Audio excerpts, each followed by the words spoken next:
কোথায় রইলা জগৎবাসী দেখা যাও আসিয়া, বাংলাদেশকে বন্যার পানি নিতেছে বাসায়া। ঘরে পানি বাইরে পানি বাঁচিব খই গিয়া বন্ধু হে।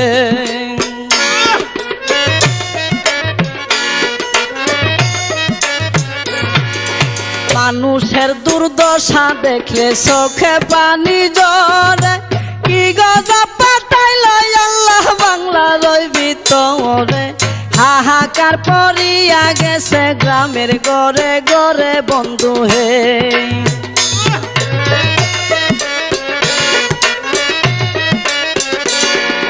কেহ কান্দে বাতের লাগি, কেউ কান্দে চিল্লাইয়া, কুলের শিশু